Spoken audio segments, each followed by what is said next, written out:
গীতার চ্যানেলে আপনাকে স্বাগত। বিশ্বখ্যাত বৈজ্ঞানিক আইনস্টাইন এবং তার ড্রাইভারের চেহারার অনেকটা সিমিলারিটি ছিল। তো দীর্ঘদিনে যে সঙ্গগুণের প্রভাবটি কী হয়, তো একদিন ড্রাইভার তার স্যারকে বলছে, আইনস্টাইনকে, যে স্যার, আপনি যে প্রতিদিন লেকচার দেন, বক্তৃতা করেন, আমার শুনে শুনে মুখস্থ হয়ে গিয়েছে, যে কাইন্ডলি আমাকে যদি একদিন সুযোগ দিতেন তাহলে আমি ডেলিভার্ট করতাম। তো বলছে, তোমাকে সুযোগ দিচ্ছেন, ঠিক আছে দেবো, কিন্তু এইরকম হবে না, ড্রেসটা তো চেঞ্জ করতে হবে। তো একদিন আলবার্ট হলে যাবেন বৈজ্ঞানিক আইনস্টাইন, তিনি কি করলেন, তার স্যুট টাই কুর্তি ড্রাইভারকে পরালেন, আর ড্রাইভারের সাদা শার্ট প্যান্ট ক্যাপ সহ বৈজ্ঞানিক পরলেন। তো যথারীতি আলবার্ট হলে গেলেন। তো সেখানে সিস্টেমটা হচ্ছে যে হলের পিছনে কিছু বেঞ্চ থাকে, যেখানে সমস্ত জ্ঞানী গুণীর জন্য প্রফেসরদের ড্রাইভাররা বসে। তো আইনস্টাইন সেখানে বসেছেন, আর হলে যেখানে ডায়াস, সেখানে উঠেছে ড্রাইভার। সকলেই মনে করেছে বৈজ্ঞানিক আইনস্টাইন এসছেন। তো তিনি উঠে লেকচার দিচ্ছেন। দীর্ঘদিন স্যারের সাথে থাকতে থাকতে মুখস্থ হয়ে গেছে, একেবারে ঝড়ো মুখস্থ, proper lecture. Ladies and gentleman বলে শুরু করেছেন, সকলেই মহাখুশি। লেকচার শেষ হয়েছে, সকলেই করতালি, বাহ, এত চমৎকার লেকচার ডেলিভার্ড হয়েছে। সমস্ত লেকচার যখন শেষ হয়ে গেল, তখন প্রশ্নোত্তরের পালা। এই হল করে তো আরও প্রফেসর ডক্টরেটরা আছেন। তো ড্রাইভার তো স্টেজে, কয়েকজন দাঁড়িয়ে জিজ্ঞাসা করছে যে আপনি যে এই যে ফর্মুলাটা বোঝালেন, লেকচারটা দিলেন, কাইন্ডলি আমার এই প্রশ্ন উত্তরটা দেন। কিন্তু তার তো মুখস্থ বিদ্যা এইটুকুন ছিল, তারপরে তো সে ফাঁকা হয়ে গেছে। তো সে কিন্তু এই যে দাঁড়িয়েছে এখানে, কিন্তু দীর্ঘদিন একজন জ্ঞানী লোকের সঙ্গ করার তার জ্ঞান চক্ষু খুলে গিয়েছে। এই কথাটাই তখন ড্রাইভার কি করেছে, তাকে যখন প্রশ্ন করা হয়েছে, সে বলছে, তাৎক্ষণিক বুদ্ধি খেলিয়ে বলছে, ও এরকম সোজা প্রশ্ন, এই সোজা প্রশ্ন তো আমি দেব কেন, এর জন্য আমার ড্রাইভারই যথেষ্ট, ওই যে পিছনে বসে আছে ওকে জিজ্ঞাসা করুন। তো বলছে, এত ইজি কোয়েশ্চেন, এটা আনসার আমাদের তো দরকার নাই, এটার জন্য আমার ড্রাইভারই যথেষ্ট, ওই যে পেছনে বসে আছে। কিন্তু practically there were original Einstein set, original Einstein সেখানে দাঁড়িয়ে উত্তর দিয়েছে। কেন হয়েছে? সঙ্গগুণে। এই জন্যই বলছে সঙ্গ করতে হবে। তো সঙ্গগুণের যে কি প্রভাব, এই জন্য গীতা ভাগবতের সঙ্গ করতে হবে এবং তার প্রভাব আমাদের উপরে পড়বে। গীতার সাথে আমাদের জীবনের কি মিল আছে, কেন আমরা গীতা পড়ব, আমরা এইখান থেকে শুরু করতে পারি। যদি প্রচুর সময় থাকে বেশি কথা বলা যায়, কিন্তু যেহেতু সময় নির্ধারিত করে দেওয়া হয়েছে, আমি চেষ্টা করব একটি মালা গ্রন্থিত করতে। আপনারা সকলেই জানেন শ্রীমদ্ ভগবদ গীতায় 18টি অধ্যায় আছে, 700 শ্লোক আছে। মহাভারতের বিশ্ব পর্ব থেকে 18টি পর্ব নেওয়া হয়েছে। এখন একটি পর্ব, 18টি পর্ব, 18টি অধ্যায়, সবকটা শ্লোক নিয়ে আলোচনা করা অল্প সম্ভব না, কিন্তু বিভিন্ন অধ্যায় থেকে বিভিন্ন শ্লোক আলোচনা করলে বুঝতে পারবেন গীতার ভিতর কী রস আছে। আমরা উল্টো দিক থেকে যে শুরু করি, গীতার সবশেষ শ্লোকটি বলেছেন অন্ধরাজার মন্ত্রী সঞ্জয়। সঞ্জয়ের দুটো পরিচয় আছে, একটি হচ্ছে তিনি ধৃতরাষ্ট্রের মন্ত্রী বা সচিব, আরেকটি পরিচয় হচ্ছে কৃষ্ণদ্বৈপায়ন বেদব্যাসের তিনি শিষ্য। আমরা যেখানে বলি ব্যাসদেব, ব্যাসদেব বলি, আসলে একটু পিছনে যেতেই হয়, সময় লাগে। গীতার যে আপনার শুরুতে দেখেছেন ওং পার্থয় প্রতিবুদিতাং, যেখানে প্রার্থনা করেন বা মঙ্গলাচরণ করেন, সেটি লিখেছেন শঙ্করাচার্য। অনেক গীতা গ্রন্থে মঙ্গলাচরণটি নেই, মঙ্গলাচরণ নিয়ে আলোচনা করার ইচ্ছে ছিল, আজকে করব না। তো গীতার শেষের শ্লোকটি সঞ্জয় বলেছে। সঞ্জয় কি বলেছে? সঞ্জয় হচ্ছে ব্যাসদেবের শিষ্য। এখানে একটু ব্যাসদেব সম্পর্কে পরিচয় দেওয়া দরকার। ভারত উপমহাদেশ যখন লুণ্ঠিত হয় 47-এ বা তার আগেও, অনেকেই আক্ষেপ করে বলছিলেন যে আমাদের তো সব সম্পদ নিয়ে যাচ্ছে। মহাত্মা গান্ধী বলছিলেন, সব সম্পদ নিয়ে গেলেও আমাদের যদি ব্যাসদেব থাকেন, আমাদের পুরাণ থাকে, আমাদের যদি গীতা থাকে, তাহলে আমাদের কোনো সম্পদ নিল না, সব সম্পদই থেকে গেল। তো ব্যাসদেবের পরিচয়টা যে তার নাম হচ্ছে শ্রীকৃষ্ণ, তিনি দ্বীপে জন্মেছেন বলে দ্বৈপায়ন, শ্রীকৃষ্ণ দ্বৈপায়ন। সমগ্র বেদকে যিনি আলাদা আলাদা বিভাগ করেছেন, এই জন্য বেদব্যাস কৃষ্ণ। এখানে দেখুন যে সত্যই ধর্ম, ট্রুথ ইজ গড, এইখানে একটি প্রতিবাদ হয়েছে। হরিপুরুষ জগৎবন্ধু সুন্দরের সারা জীবনের সমস্ত রিচার্চের যে মূল কথা, এখানে সত্যবাদিতার কথা আছে। যারা ডাইরেক্ট শিষ্য তারা বুঝতে পারবেন। বন্ধু সুন্দর বলেছেন যে সত্য বলতে হবে, সত্যের জন্য তুমি ভয় পেও না, তুমি সত্য কথা বলো, সত্য আচরণ করো। এর জন্য যদি মৃত্যু হয়, সমস্ত বিপদকে তুমি প্রতিঘটো, তখনও কখনো মিথ্যে বলবে না। পরিষ্কার ওনার জীবনীতে বলা আছে, আগামীকাল সেটা বলবো। তো কৃষ্ণদেবের বেদব্যাস একজন সত্যবাদী মায়ের পুত্র। যে দেখুন, আমাদের মহাভারতে আরেকটি চরিত্র আছে কর্ণ। কর্ণ চরিত্রটি আমরা বলে থাকি ট্র্যাজিক হিরো। সে সারা জীবন তার পিতাকে মাতাকে সে পরিচয় জানে না, আক্ষেপ ছিল। এই কারণে তাকে আমরা ট্র্যাজিক হিরো বলি। কারণ তার মা কুন্তী দেবী কুমারী অবস্থায় সূর্য দ্বারা সন্তান প্রাপ্ত হয়েছিলেন। এখন কি করে আপদ বিদেয় করা যায়, জলে ভাসিয়ে দিয়েছিলেন কর্ণকে। কিন্তু ব্যাসদেব এর মা ছিলেন মৎস্যগন্ধা। আপনারা সকলেই জানেন যে দাস রাজার পালিত কন্যা ছিলেন মৎস্যগন্ধা। মেয়েটির গা থেকে মাছের দুর্গন্ধ বেরোতো, এতটাই কুৎসিত ছিল যে জীবনে কোথাও বিয়ে হবে এরকম ভাবাই যাচ্ছিল না। যখন মেয়েটি বিবাহযোগ্য হয়েছে, তার পিতা খুব চিন্তায় পড়েছিলেন যে মেয়েটিকে কোথায় বিয়ে দেব। তো মহতের যে কৃপা, মেয়েটিকে বলছেন তুমি নদীর তীরে যাও, ভোরবেলা মণি ঋষিরা স্নান করতে আসেন, যদি কোনো মহতের কৃপা হয় তাহলে হতেও পারে। সেই চিন্তা করে মৎস্যগন্ধা মেয়েটি প্রতিদিন নদীর তীরে বসে থাকতো। একদিন ভোরবেলা যখন মণি ঋষিরা স্নান করছে, দীর্ঘকায়া, অনেক লম্বা এক মণি, দীর্ঘকায়া মণির চরণে প্রণতি নিবেদন করেছে অন্তর্যামী মণি। তিনি সাথে সাথে বলছেন তথাস্তু, বলার সাথে সাথে সমস্ত গায়ের দুর্গন্ধ দূর হয়েছে, মৎস্যগন্ধা একেবারে রূপসী সুন্দরী হয়ে গেছে। তিনি মণিবরকে, মণির নাম ছিল পরাশর মণি, তো পরাশর মণিকে প্রণাম করেছেন। প্রণাম করে বলছেন আমি তো কৃতজ্ঞ, আমার জীবনটাই ফিরিয়ে দিয়েছেন, কিন্তু হে মণিবর, এর বিনিময়ে আপনাকে আমার এই জীবন যৌবন ছাড়া দেওয়ার মতো কিচ্ছুটি নেই, আপনি কৃপা করে গ্রহণ করুন। পরাশর মণি মৎস্যগন্ধাকে গ্রহণ করেছিলেন, তাকে একটি পুত্র সন্তান গর্ভে দিয়ে চলে গেছে। মেয়েটি বাড়িতে ফিরে তার বাবা দাসরাজকে লুকোয়নি, চিৎকার করে বলছে, বাবা আমি পরাশর মণির পুত্র সন্তানের জননী হতে চলেছি। সত্য গোপন রাখেনি, সত্যশ্রয়ী মাতা। সেই সত্যাশ্রয়ী মাতার সন্তান হচ্ছেন কৃষ্ণদ্বৈপায়ন বেদব্যাস। আমি এই কথাটা বলছি যে সত্যের উপর গুরুত্ব বন্ধু সুন্দর কেন দিয়েছেন। আমাদের সমস্ত গ্রন্থের যিনি রচয়িতা, 18টি পুরাণ, 18টি উপপুরাণ, সমস্ত কিছু, তিনি হচ্ছেন কৃষ্ণদ্বৈপায়ন বেদব্যাস। কে? সত্যাশ্রয়ী মায়ের সন্তান। ওইদিকে ট্র্যাজিক হিরো কর্ণ, আমি সেদিকে যাচ্ছি না। সেই সঞ্জয় আমি গীতা থেকে আস্বাদন করব। গীতার 18টি অধ্যায়ের সবটা শ্লোক হয়তো আমরা বলতে পারবো না, কিন্তু আমি 1 ঘন্টার ভিতরে সমস্ত গীতা থেকে একটি মালা গ্রন্থিত করতে প্রয়াসী হব। একটু মন দিয়ে খেয়াল করুন। শেষের শ্লোকটি বলেছেন সঞ্জয়, কি বলেছেন? যত্র কৃষ্ণ যোগেশ্বর যত্র পার্থ ধনুর্ধর তত্র শ্রী বিজয় বুদ্ধির দোবা নীতির মতির মম। যে পক্ষে থাকে নেই কৃষ্ণ যোগেশ্বর, যে পক্ষে থাকে নার পার্থ ধনুর্ধর, সেই পক্ষে শ্রী বিজয় লক্ষ্মীয় সম্পদ, সেই পক্ষে ধর্মনীতি ইহা মূঢ় মত। গীতার একদম শেষের শ্লোকটা থেকে শুরু করেছে, 700 নং শ্লোকে। সেখানে সমস্ত গীতার সিদ্ধান্ত দেওয়া আছে কেন আপনি গীতা পড়বেন।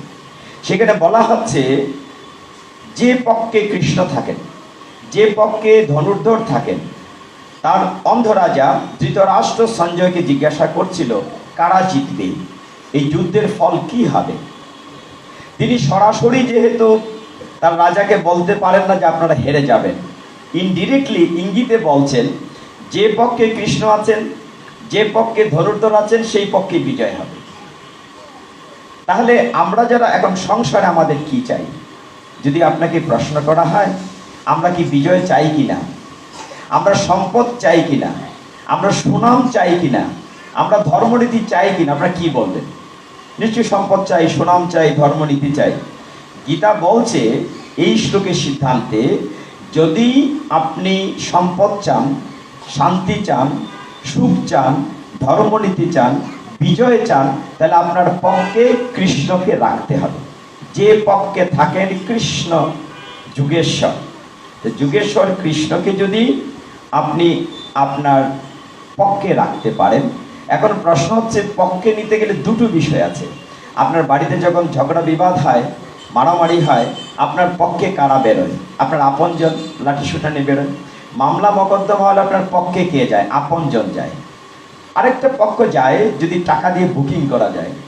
But there is no scope to give something to the almighty Shrikrishna.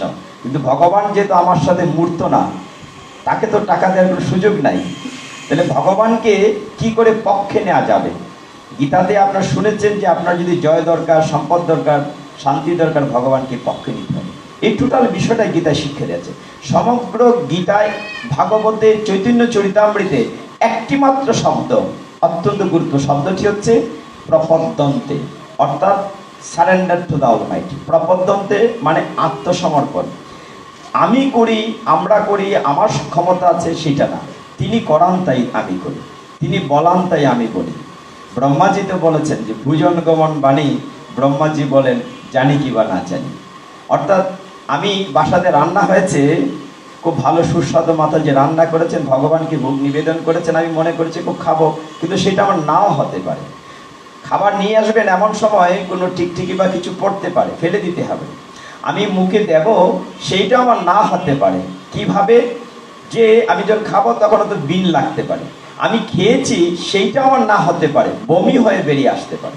কাজেই এত সোজা না যে ওইটাই আমার আমি কনফার্ম করতে পারি। আমরা এত অহংকার করি, আমার এত বাড়ি গাড়ি, এত সম্পত্তি, আমার এত সুনাম। আসলে আমার অহংকার করার মতো কিচ্ছুটি নাই। ছোট্ট উদাহরণটি এরকম, আমি যখন পৃথিবীতে প্রথম এসেছিলাম, আমি আমার নিজের কাপড়টি নিজে পরতে পারিনি। পেরেছি কি? যেদিন শেষ বিদায়ে চলে যাব, সেদিন কি আমার কাপড়টা নিজে পরতে পারবো? পারবো না। সবচেয়ে অদ্ভুত যে সত্যটি, আমার নিজের ইচ্ছায় কিচ্ছু হয় না, করেন অন্যজন। আমাকে জন্ম দিয়েছেন অন্যজন, নিজের ইচ্ছায় তো জন্ম নিতে পারিনি। আমাকে লেখাপড়া করিয়েছেন অন্যজন, চাকরি দিয়েছেন অন্যজন, আমার ভরণ পোষণ ভগবান মাধ্যমে অন্যজন করছেন।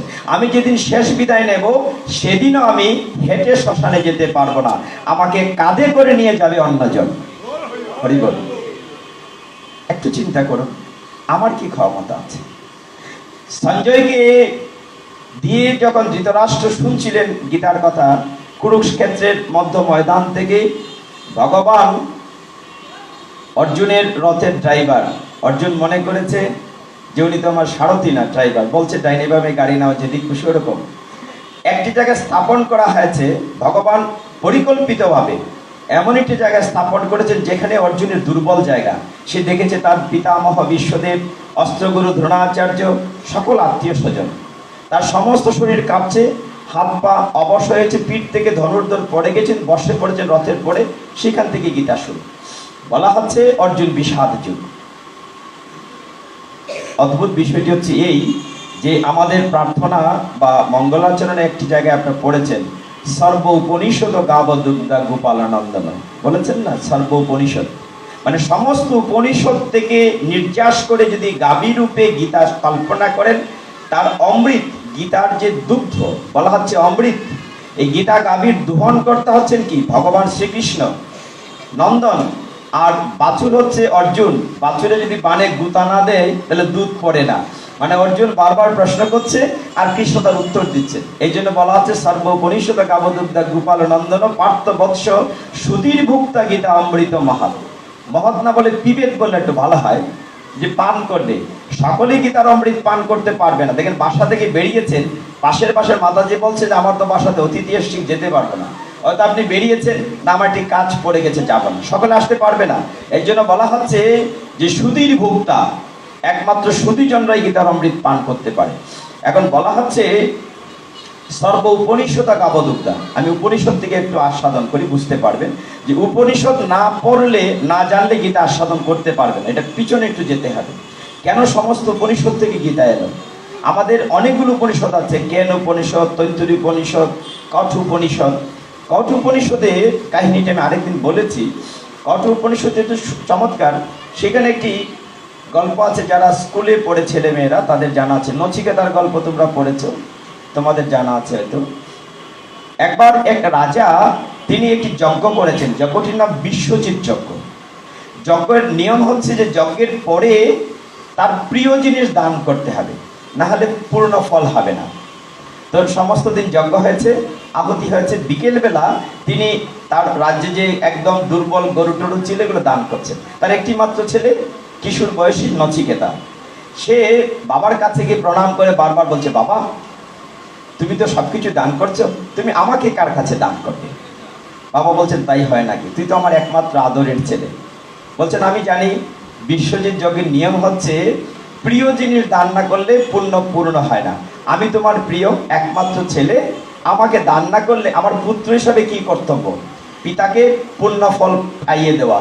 যেমন রামচন্দ্র পিতৃসত্য পালনের যে বনে গিয়েছেন, যেমন প্রহ্লাদ মহারাজ হরিণ্যকশিপুর কাছে বাবার পাপ মাফ করার জন্য চেয়েছেন। আমার কর্তব্য হচ্ছে, বারবার বিরক্ত করছে যে আমাকে কার কাছে দান করবে।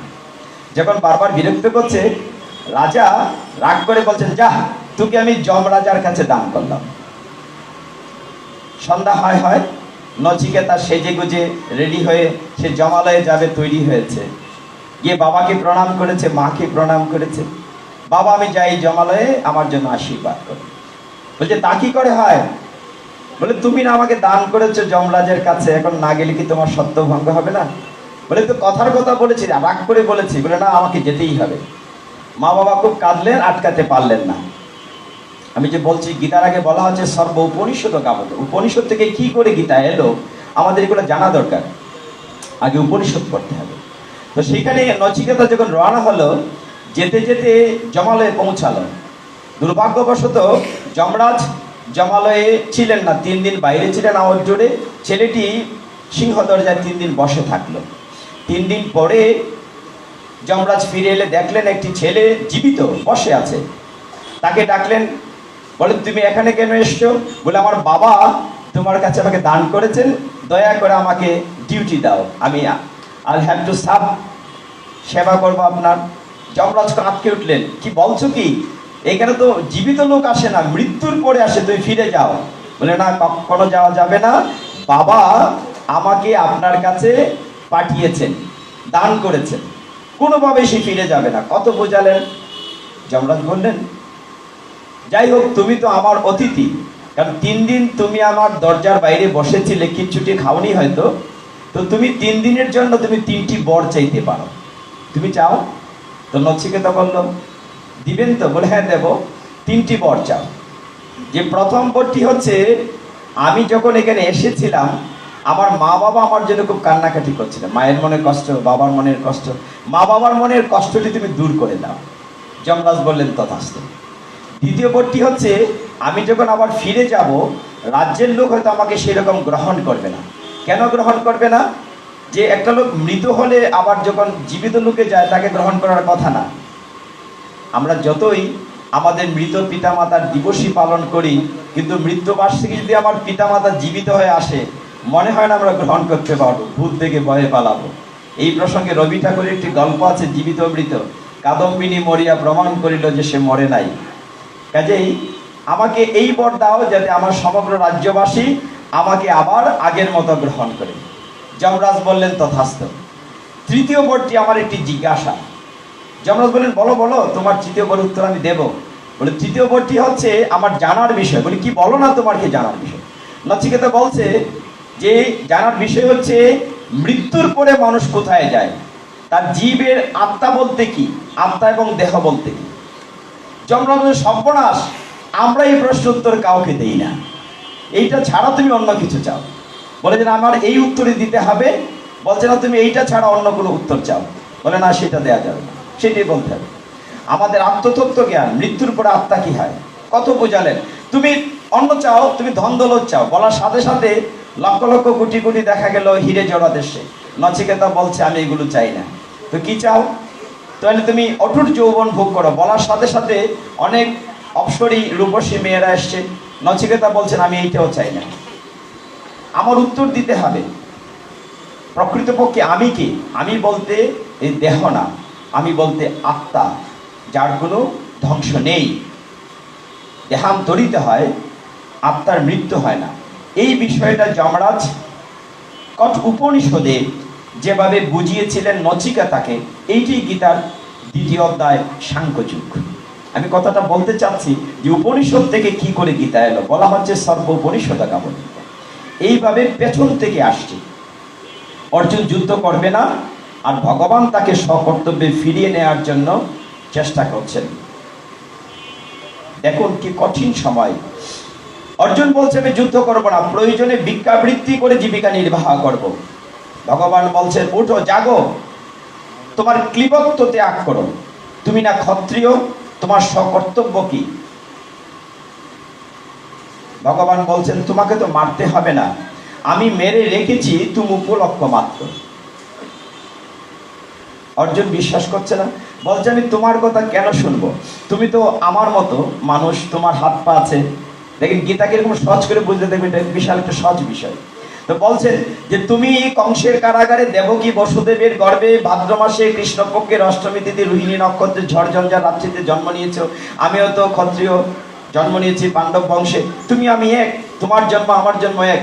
ভগবান বলছেন না। ঠিক ওই জায়গাটাতেই ভগবান 4th অধ্যায়ে জ্ঞান যুগের 9 নং শ্লোকে কি বলেছেন? বলেছেন জন্ম কর্ম চমে দিব্যম এবমিও ব্যক্তি তত্ত্বতঃ ত্যক্তা দেহম পুনর্জন্ম নৈতি মামেতিসু অর্জুন। একটি শ্লোক মন দিয়ে ক্যারি করে নিয়ে যান, এটাই কাজে লাগবে, একটা যদি মনে রাখতে পারেন। ভগবান কি বলছেন? জন্ম কর্ম চবে দিব্যম, আমার জন্মকর্ম দিব্য অলৌকিক। অর্জুন তোমার মনে নেই, আমি যে কংসের কারাগারে যেদিন আবির্ভূত হয়েছিলাম, তখন আমার 4 হাত ছিল, শঙ্খচক্র গদা পদ্মধারী হয়ে এসেছিলাম, আবার রূপ পরিবর্তন করেছিলাম। জন্ম কর্ম চবে দিব্যম, আমার জন্ম দিব্য। এবং যে ব্যক্তি তত্ত্বটি জানে, ইউ ব্যক্তি তত্ত্বতঃ ত্যক্তা দেহম, এই দেহ ত্যাগ করার পরে পুনর্জন্ম নইতি মামেতি সুঅর্জুন, তাকে আর এই জ্বালাময় জগতে পুনরায় আসতে হয় না, সে আমার কাছে ফিরে আসে। হরি বল। গীতায় তো সুন্দর আপনার দিক নির্দেশনা আছে। আমি চাইবো ভবিষ্যতে যদি একটি বড় আসর করে ইয়াং পিপুলকে নিয়ে, গীতার প্রতি মানুষের আকর্ষণ বাড়বে, তাকে জানতে পারবে গীতা মানে শুধু কঠিন কঠিন শ্লোক না, not only it's a philosophy, এটা আমার total complete code of life, একটি পূর্ণাঙ্গ জীবন ব্যবস্থা। মহাত্মা গান্ধী বলতেন Gita is a lamp in a heart, গরিবের ঘরের প্রদীপের আলো। সেই ক্ষুদিরামের মতো স্বদেশীরা ছোট ছোট গীতা বুকে ঝুলিয়ে রেখে হাসতে হাসতে ফাঁসির মঞ্চে যেতেন। কি অমীয় শক্তি গীতা দিত।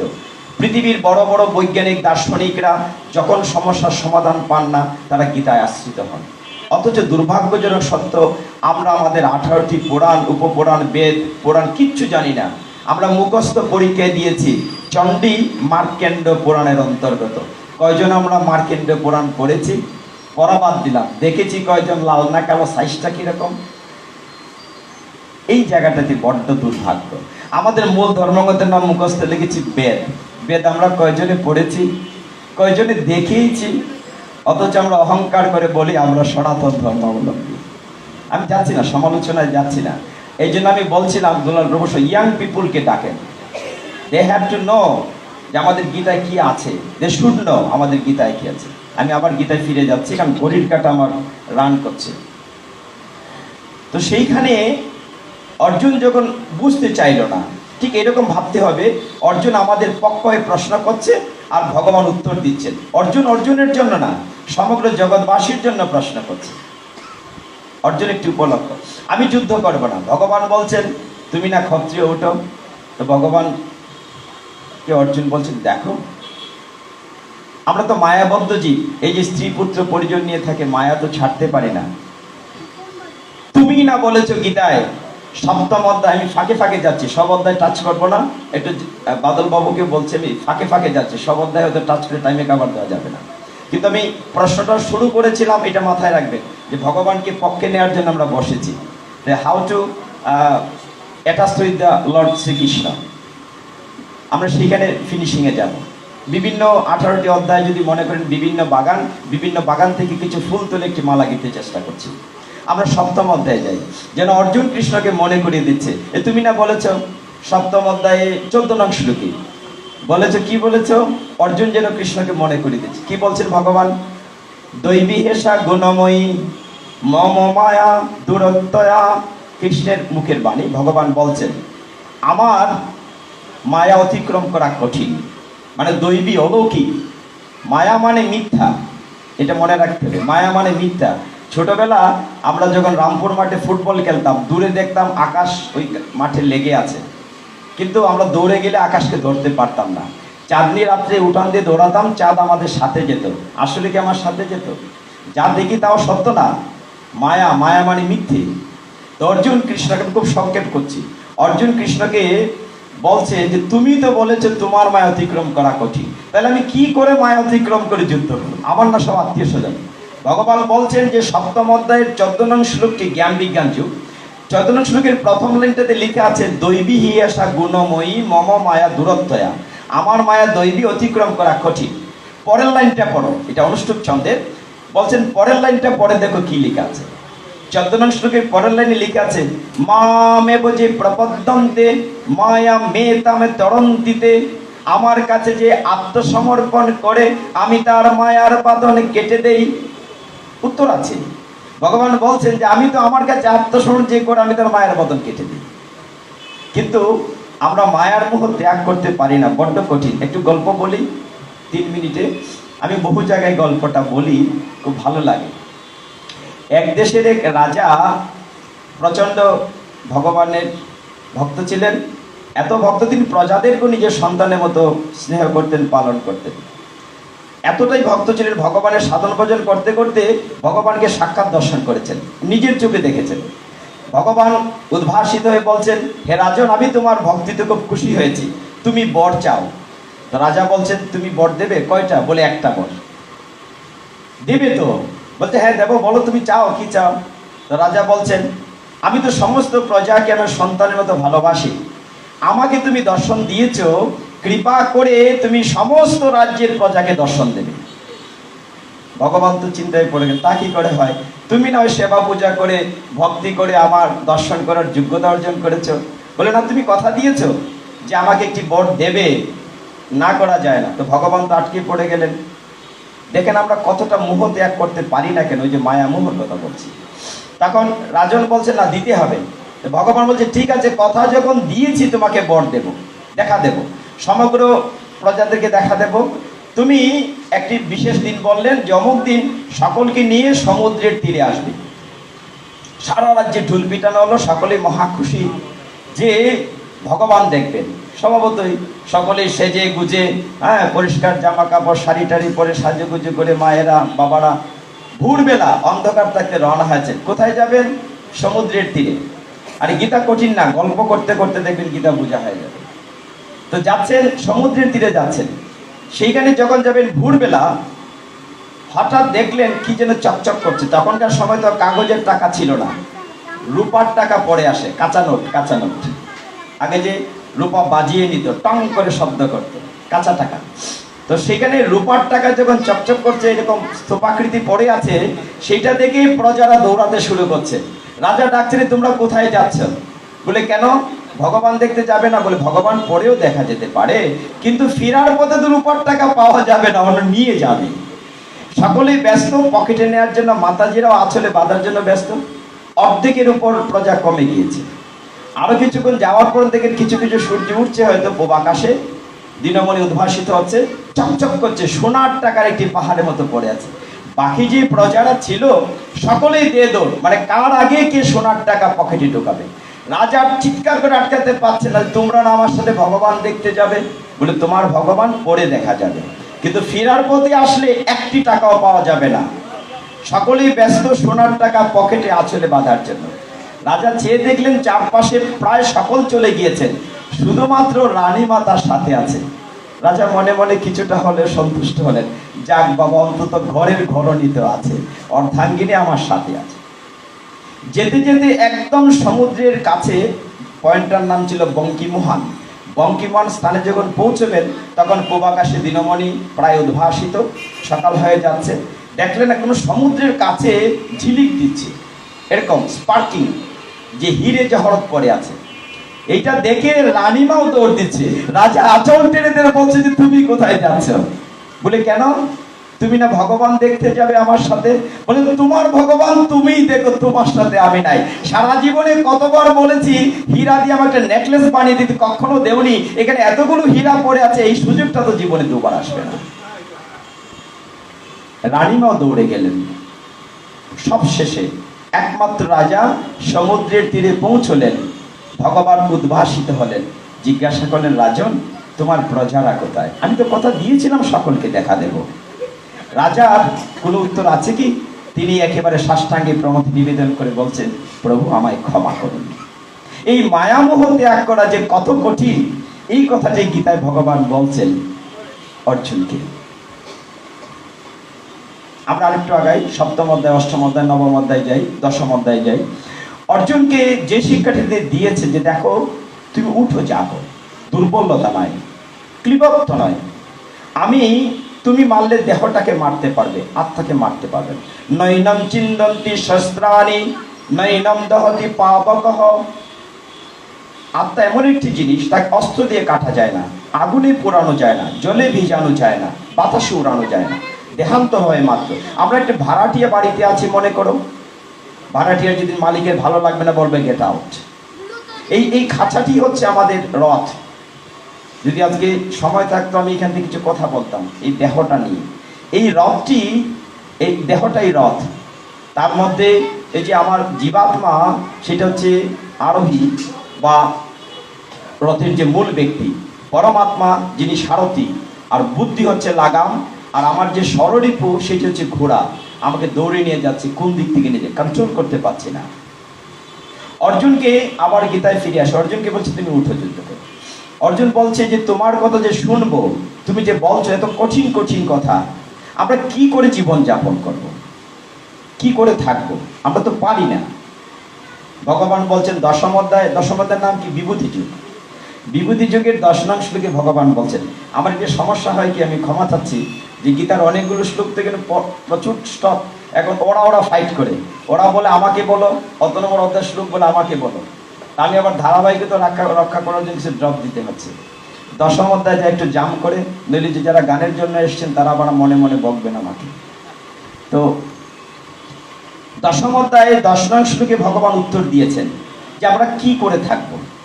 বলছেন তেষাম সততযুক্তানাম ভজতাম প্রীতিপূর্বকম দদামি বুদ্ধিযোগম তম येन माम उपयान्ति ते। অর্জুন, যে নিত্য ভক্তিযোগ দ্বারা প্রীতিপূর্বক আমার ভজনা করে আমি তাকে এমন শুদ্ধ জ্ঞান দান করি যার দ্বারা সে আমার কাছে ফিরে আসে। কিভাবে থাকতে বলছেন? নিত্যযুক্ত থাকতে বলছেন। যেমন এই মালাটি অনেকগুলো ফুল পরে যাচ্ছে না কেন? ভিতরে একটি সুতা যুক্ত আছে। ঠিক আমরা ভগবানের অংশ, অমৃতস্য পুত্রা। আমরা যদি ভগবানের সাথে যুক্ত না থাকি তাহলে কি হবে? আমরা ড্রপ আউট হয়ে যাব। আমরা একসময় ভগবানের কাছে ছিলাম, ভগবত ধামে ছিলাম, আমাদের কর্মফলে আমরা ড্রপ ডাউন হয়েছি। তবে আমাদের সৌভাগ্য 84 লক্ষ যোনি পরিক্রমায় আমরা আবার দুর্লভ মানব জন্ম পেয়েছি। একমাত্র মানব জন্মেই সুযোগ হচ্ছে আবার আমাদের সেই রাজ্যে ফিরে যাওয়া, অর্থাৎ ভগবত ধামে ফিরে যাওয়া। ভগবানের কাছে ফিরে যাওয়ার একটি মাত্র উপায়, সেটি হচ্ছে মানব জন্ম। এবং এই জন্মেই আমরা ভগবানের সেবা করার সুযোগ পাই। এই সুযোগটি নেওয়ার জন্য ভগবান বলছেন অর্জুনকে যে আমার সাথে যুক্ত থাকো। সকলেই বলছে এত ব্যস্ত, গৃহকর্ম, চাকরি, ব্যবসা, তোমার সাথে যুক্ত থাকার সময় কই? সময়ের পরিসংখ্যান আমি দিতে চাই না, কিন্তু তারপরে দিতে হয়। আপনারা বলেন যে সময় নাই, অনেকেই বলে সময় নাই। ছোট্ট স্ট্যাটিস্টিক্সটা দেই। এখানে যদি কেউ ডাক্তার থাকেন আমার উপর রাগ করতে পারেন। ডাক্তারবাবু বলছেন যে 8 ঘন্টা না ঘুমালে নাকি স্বাস্থ্য ভালো থাকে না। আমি অধম, প্রতিদিন 2.5 থেকে 3 ঘন্টার বেশি ঘুমানোর সুযোগই পাই না, সময় নেই, সময় পাই না। তো যা হোক, 8 ঘন্টা না ঘুমালে স্বাস্থ্য ভালো থাকে না। 8 ঘন্টা তো কিছুই না, কিন্তু বড় করে যদি হিসেবটা করেন, 8 ঘন্টা মানে 1/3 অফ এ ডে, 3 8 24, 3 ভাগের 1 ভাগ। একটি লোক যদি 60 বৎসর বাঁচে, 3 ভাগের 1 ভাগ কত? 20 বৎসর ঘুমে কাটিয়ে দিচ্ছে। একটি লোক যদি 90 বৎসর বাঁচে, তার 1/3 30 বৎসর যে ঘুমের পিছনে কাটিয়ে দিচ্ছে। ভাবুন তো এখন যে কতটা সময় আমরা ঘুমের পিছনে নষ্ট করছি। কেন পৃথিবীতে আসলাম মানব জন্ম নিয়ে? আর ছোটবেলা মায়ের গুলোতে এরকম কত ঘন্টা ঘুমিয়েছে তার হিসাবই নেই। অর্জুন তুমি তোমার কর্তব্য যে যুক্ত থাকা, বলছে যুক্ত যে থাকবো, বলছো ঠিকই, কি করে থাকবো? আমরা তো সারাদিন ব্যস্ত থাকি, যে তুমি হাতে কাম মুখে নাম। আমরা ঘর থেকে যেতে পারি কৃষ্ণ নাম স্মরণ করে, বাসায় যেতে পারি, দোকানে যেতে পারি, মুখে নাম নিতে পারি, বিভিন্নভাবে যুক্ত থাকা যায়, স্মরণে যুক্ত থাকা যায়। মনে করেন আপনি যদি বিভিন্ন জায়গায় মন্দিরে তীর্থ ভ্রমণ করে থাকেন, আপনি সবসময় চিন্তা করেন, আপনি বৃন্দাবনের জায়গাটি চিন্তা করেন, আপনার প্রভু সুন্দরের যে ফরিদপুরের ধামের কথা চিন্তা করেন, তাহলে আপনার স্মরণে আপনি যুক্ত থাকতে পারছেন। আপনি বাসায় যদি ফুলের বাগান করেন, যে ভগবানকে ফুলটি নিবেদন করব, ভগবানের জন্য ফুল তৈরি করছি, তাহলে যুক্ত থাকতে পারেন, বিভিন্নভাবে যুক্ত থাকা যায়। এই জন্য সহজ করে ভগবান বলছেন অর্জুনকে, দেখো আমাকে কুর্মা পোলাও দিতে হবে না, কি করতে হবে? পত্রং পুষ্পং ফলং তং ইউমে ভক্তা প্রযচ্ছতি। শুধুমাত্র পত্র পুষ্প ফল জল যদি ভক্তি সহকারে দাও, আমি তাতেই খুশি। তো ভগবানের এরকম ভাবে যখন সুযোগ দিয়েছেন, একবার ব্রজে ভোরবেলা শ্রীকৃষ্ণ বাঁশরি বাজাচ্ছেন, গোষ্ঠী গাচ্ছেন। এমন সময় সকলেই ভগবানকে দেখছেন, কি সুমধুর, কি সুন্দর দৃশ্য, ভগবান যাচ্ছেন গোষ্ঠী ভোরবেলা। সমস্ত পাক পাকেলে ভগবানের বাঁশরি সুর কর্ণপট উৎকর্ণ করে শুনছে, গরু বাছুর কান খাড়া করে শুনছে। এমন সময় যমুনা দেবী ভাবছেন যে আমি তো ভগবানের চরণে পত্রপুষ্প দেওয়ার প্রয়াসী হতে পারি। যখন ভগবান বাঁশরি বাজান, তখন যমুনা উজান বয়, মানে স্রোতের প্রতিকূলে বইতে থাকে। যমুনা চিন্তা করছে যে দেখো, তুমি গীতায় শিক্ষা দিয়েছো যে পত্রপুষ্প ফুল জল হলেই তুমি খুশি হও। তো যমুনা দেবী ভোরবেলা গোষ্ঠে, এটি শ্রীমদ্ ভাগবতমের দ্বাদশ স্কন্ধের 12তম অধ্যায়ে আছে, গোপী গীত অংশে আছে। তো সেইখানে ভগবানকে নিবেদন করার জন্য যমুনা দেবী রওনা হয়েছেন। গীতা থেকে শিক্ষা নিয়েছেন, তুমি বলেছ যে পত্র পুষ্প ফুল জল দিলে আমি খুশি। তো আমার বুক ভরা জল আছে, আমি তো যমুনা, আমার জলে পদ্ম ফুল আছে, ফুল আছে, পুষ্প, পদ্ম ফুলের পাতা আছে, পত্র আছে, পদ্ম ফুলের নিচে বা ভেট হয়, ফল হয়, যে পত্র পুষ্প ফল জল আমার সবই আছে। যমুনা দেবী রওনা হয়েছেন ভগবানের চরণ কমলে নিবেদন করবেন। যেতে যেতে হঠাৎ যমুনা দেবীর মনে হলো, তুমি শ্লোকটিতে কি বলেছো? বলেছো পত্রং পুষ্পং ফলং তয়ং ইউমে ভক্তা, মানে যে অন্তস্থ যোগকে আমরা ইউ উচ্চারণ করি, ইউমে ভক্তা প্রযচ্ছতি, ভক্তি সহকারে যে দেয়। যমুনা দেবী দাঁড়িয়ে গেলেন, আমার কাছে সবই আছে, পত্র পুষ্প ফল জল সকলে আছে, কিন্তু আমার কাছে তো ভক্তি নাই। আমি কি করে তোমার চরণের কমলে আমি পুষ্প নিবেদন করব? তখন যমুনা দেবী ফিরে আসলেন, এসে দেখলেন ভোরবেলা অনেক ভক্তরা, মনি ঋষিরা যমুনাতে স্নান করছে। তাদের কাছে গিয়ে যমুনা দেবী জোর হাতে প্রণতি নিবেদন করে বলছেন, হে ভক্তগণ, আমি তো অনাদিরাদি গোবিন্দের চরণ কমলে পত্র পুষ্প নিবেদন করব গীতার বাক্য অনুসারে। আমার কাছে পত্র পুষ্প ফুল জল সকলেই আছে, কিন্তু আমার কাছে তো ভক্তি নেই। হে ভক্তগণ, আপনারা কৃপা করে আমাকে কিছু ভক্তি ভিক্ষা দান করুন। যমুনা দেবী ভিক্ষা চাইছেন ভক্তদের কাছে, যে আমাকে কিছুটা ভক্তি ভিক্ষা দান করুন। এই জন্য গীতায় ভক্তিযুগকে খুব গুরুত্ব দেওয়া হয়েছে, যে ভক্তি সহ যুক্ত থাকতে হবে। এইভাবে পরস্পর যেতে যেতে যখন ভগবান অর্জুনকে বুঝালেন যে তুমি উঠো, যুদ্ধ করো, অর্জুন তখনও 10ম অধ্যায় পর্যন্ত সে রাজি হয়নি। 11শ অধ্যায়ে যখন ভগবান বিশ্বরূপ দর্শন, 11শ অধ্যায় বিশ্বরূপ দর্শন যুগ, বিশ্বরূপ দর্শন যুগে ভগবানকে দেখার জন্য অর্জুনকে দিব্যচক্ষু দিলেন। কুরুক্ষেত্রের যুদ্ধক্ষেত্রে ভগবান আকাশ পাতাল দাঁড়িয়েছেন, বিশাল দেহ, হাজার হাজার বাহু, লক্ষ লক্ষ সূর্য। দেখলেন ভগবান হা করে দাঁড়িয়ে আছেন, দুর্যোধন দুঃশাসন বিশ্বদেব ভগবানের মুখে উড়ি উড়ি প্রবেশ করছে। দেখে অর্জুন বলছে, তোমার এরূপ সংবরণ করে আমি সহ্য করতে পারছি না, তুমি কে? এখানে কিছু চমৎকার কথা আছে। অর্জুন জিজ্ঞাসা করেছে যে তুমি কে? ভগবান বলছেন, আমি কাল, দি টাইম। দেখো আমি ভগবান দাঁড়িয়েছি এখানে, তুমি ভয় পাচ্ছ, কিন্তু আমি ভক্তকে প্রচন্ড ভালোবাসি। আমি কাল রূপে সকলকে কাছে একবার যাই। আমি চাই ভক্তরা গীতা ভাগবত পাঠে আসুক, ভগবানের মন্দিরে যাক, কিন্তু যদি না যায়, না আসে, তবুও আমি প্রত্যেক ভক্তের কাছে যাব। কখন? মৃত্যুর সময় কাল রূপে। তখন বলতে পারবেন আমার সময় নাই, যে আমার জি বাংলার সিরিয়াল দেখার সময় চলে যাচ্ছে, কিংবা মোবাইল ফোনে টেক্সট করার জন্য সময় চলে যাচ্ছে। তখন নো স্কোপ, আপনারা মহাভারত দেখেছেন, মহাভারত শেষের দিকে একটা দৃশ্য মনে করিয়ে দেই। যখন যুদ্ধ শেষ হয়েছে, অর্জুন রথে করে কৃষ্ণকে বলছিল, হে সারথি, আমি তো অনেক পাপ করেছি, আত্মীয় স্বজন হত্যা করেছি, পাপ মুক্ত হওয়ার জন্য আমার গঙ্গাতে স্নান করা উচিত, তুমি আমাকে গঙ্গার তীরে নিয়ে যাও। যখন গঙ্গার তীরে রথটি ভগবান নিয়ে গেলেন, ভগবান লীলা পুরুষোত্তম অনাদিরাদি গোবিন্দ তিনি রথ থেকে দূরে চলে গেলেন। অর্জুন রথে বসে আছে। এমন সময় দেখলো, বল হরি বল বড় হরি বলতে বলতে একটি ডেড বডি, একটি মৃতদেহ, দুইজন লোক কাঁধে করে নিয়ে গঙ্গার তীরে এসছে দাহ করবে। কিন্তু দাহ করতে এসে দেখলো যে আগুন আনে নাই। আবার একা একজন থাকবে, মৃতদেহের কাছে ভয় পাবে, দুইজনেই চলে গেল আগুন আনতে। অর্জুন রথে বসে বসে দেখছেন, মহাভারতের শেষ দৃশ্যের আগের অংশটা দেখেছেন।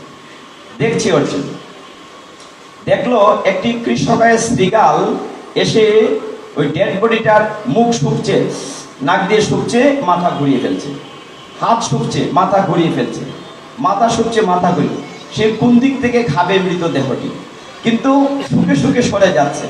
এমন সময় একটি স্থূলকায়া শৃগাল আসছে, স্বাস্থ্যবান, এসে বলছে, হে রে, তুই এই এত সুন্দর একটি ডেড বডি তুই খেলি না, তুই চলে যাচ্ছিস কেন? তো হালকা শৃগালটি বলছে, দেখ, সকল খাদ্যে আমার রুচি নাই। বলে, কেন, অসুবিধাটা কি? তুই খাস না বলেই তো স্বাস্থ্যেরম খারাপ, আমার দেখ হৃষ্টপুষ্ট দেহ, তুই খেলি না কেন? তখন শৃগালটি উত্তর দিচ্ছে, অর্জুন আবার সব্যসাচী, পশু পাখিদের কথা বুঝতে পারতেন। শৃগাল, কৃষ্ণকে শৃগালটি, মোটা শৃগালটিকে বলছে, দেখো, যে তুই পাটি খেলি না কেন? বলে, আমি যে লোকটির পা খাবো, এই লোকটি জীবনে কোনোদিন কোনো গীতা ভাগবত পাঠে কোনো মন্দিরে হেঁটে আসে নাই, পায়ের সে ব্যবহার করে নাই, এই জন্য তার আমার পা অভক্ত। তার হাত খেলি না কেন?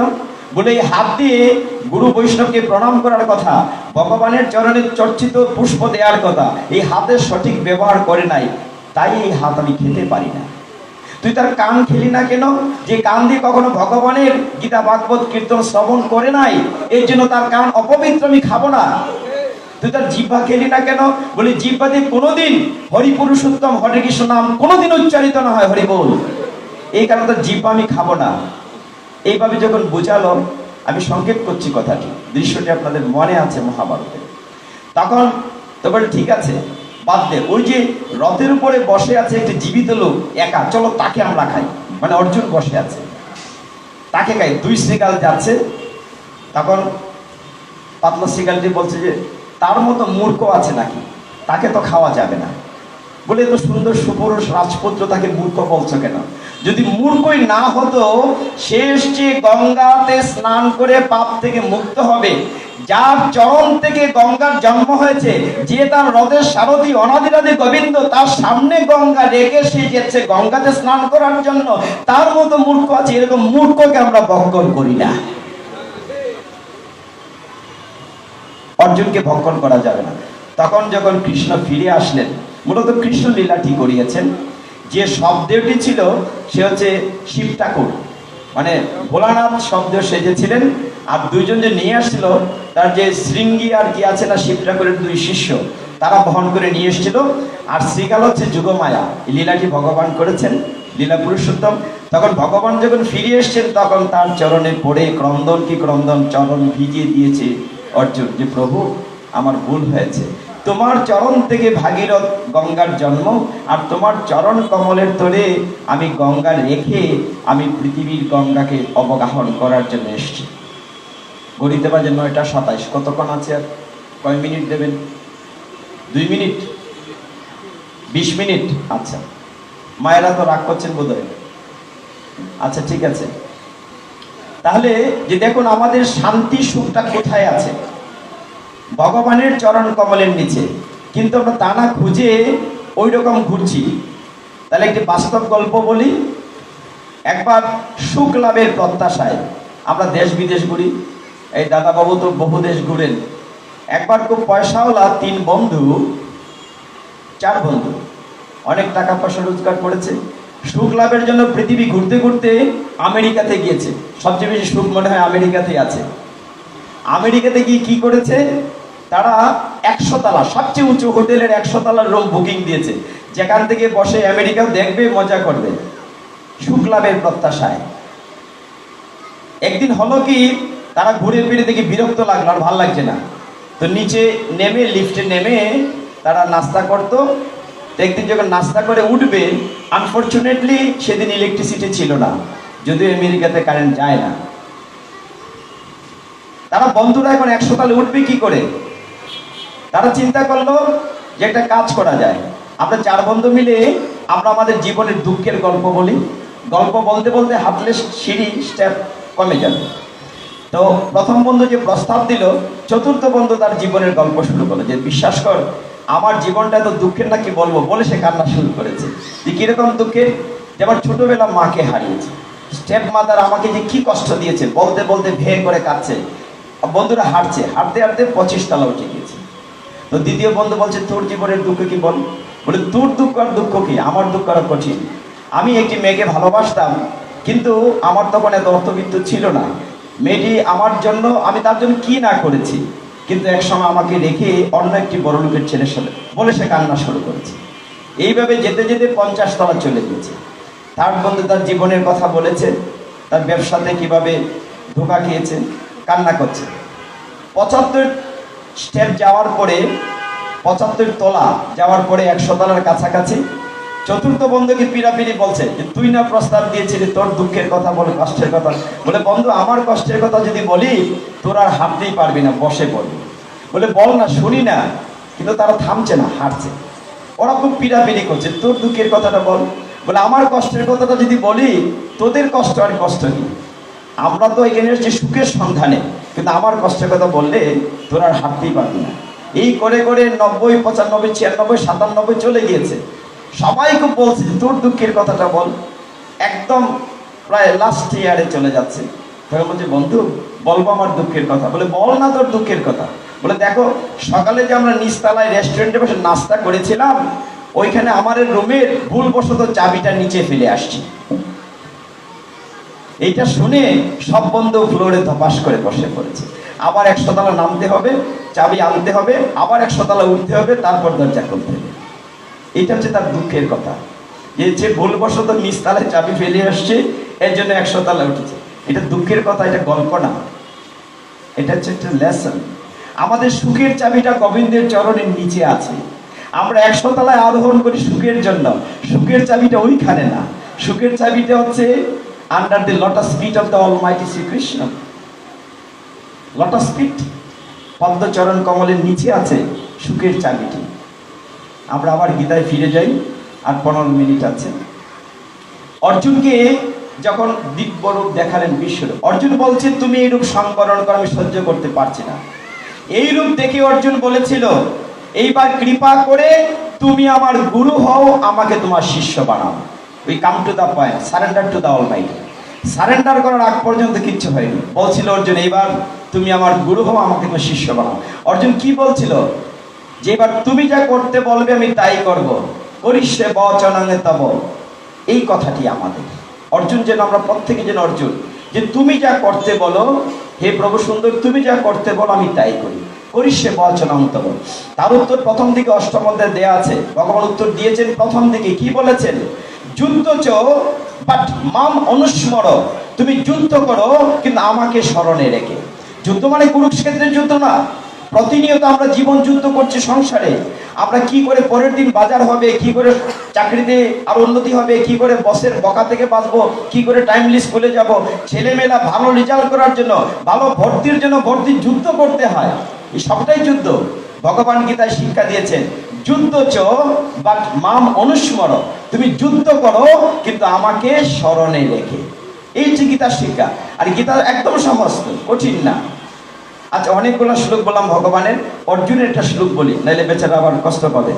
অর্জুনের মুখে 40টি শ্লোক আছে, ভগবানের 574টি আছে, সঞ্জয়ের আছে 84টি, আর ধৃতরাষ্ট্রের আছে 1টি। সবকিছু মিলিয়ে 700 শ্লোক, ভগবানের 700 শ্লোক না। অর্জুন বলছে এই রূপ দেখে, তোমাদের কমন ছাত্রছাত্রীদের শ্লোকটি বলি। 34 নং শ্লোক, বিশ্বরূপ দর্শন যুগের।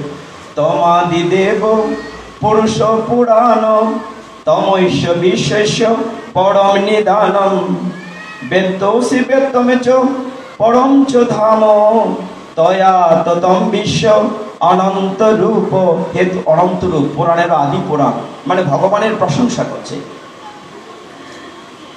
ভগবান তুমি আগের মতো হও। তখন অর্জুন তার শিষ্য হলো, ভগবানের কাছে আত্মসমর্পণ করো, আগ পর্যন্ত ভগবানকে পক্ষে পাওয়া যায়। তখন যে প্রশ্নটি করেছে যে তাহলে আমরা কি করে তোমাকে পক্ষে নেব, কি করে তোমাকে পাবো? এই যে আমরা সকলেই বসছি, গীতা শুরু করেছিলাম ভগবানকে পক্ষে নেওয়ার জন্য। উত্তর ভগবান দিয়েছেন 18 অধ্যায়ে মুখ্য যুগের 65 নং শ্লোকে। উত্তর কি দিয়েছেন? মনমনা ভব মদ ভক্ত মদয়াজি মাম নমস্কুরু মামেব সত্যমেতে প্রতি জানে প্রিয়সী মে। মনমনা ভব, তুমি আমার কথা ভাবো। মদ ভক্ত, আমার ভক্ত হও। মদ যাজি, যাজি মানে যাজনা, পূজা করা। তুমি আমার পূজা করো। মাম নমস্কুরু, তুমি আমাকে নমস্কার করো। সত্যি আমি প্রতিজ্ঞা করে কথা দিচ্ছি, তুমি আমাকে পাবে। ভগবানের ঠেকা পড়েছে আমাদের জন্য প্রতিজ্ঞা করতে, কিন্তু গীতায় খুলে দেখেন 65 শ্লোক 18 অধ্যায়ে ভগবান বলছেন যে তুমি যদি আমার কথা ভাবো, আমার ভক্ত হও, আমার পূজা করো, আমাকে নমস্কার করো, আমি সত্যি প্রতিজ্ঞা করে কথা দিচ্ছি তুমি আমাকে পাবে। তাহলে পক্ষে নিতে গেলে কি করতে হবে? ভগবানের কথা ভাবতে হবে। উত্তর থেকে দেয়া আছে না, শর্ত আছে। শ্লোকের শেষের শব্দটি বলিনি, শেষে বলা হচ্ছে প্রিয় সিমে। মনমনা ভব মদ ভক্ত মদ যাজি মাম নমস্কুরু মামেব সত্যন্তে প্রিয় হসিমে। অর্জুন, যেহেতু তুমি আমার প্রিয়, কন্ডিশন দেয়ার ইজ, ভগবানকে চাইলেই পাওয়া যাবে না পক্ষে। বলছেন আমার ভক্ত আমাকে নমস্কার করো, পরে কি বলছেন? যেহেতু তুমি আমার প্রিয়। সংসারে সকলেই সমান প্রিয় হয় না। একটা করে 4-5 ছেলে মেয়ে থাকলে সব মেয়েরা, সব ছেলেরা মা বাবার কাছে কি সমান প্রিয়? নিশ্চয়ই না। যে ছেলে মেয়ে মা বাবার মন জুগিয়ে চলে, এক ঘরে যদি 3-4 বউ থাকে, সকলে কি সমানভাবে শ্বশুর শাশুড়ির কাছে প্রিয় হয়? নিশ্চয়ই হয় না। যে শ্বশুর শাশুড়ির মন জুগিয়ে চলে তাকে ভালোবাসে, সেবা দেয়। তাহলে ভগবান এই শ্লোকে বলছেন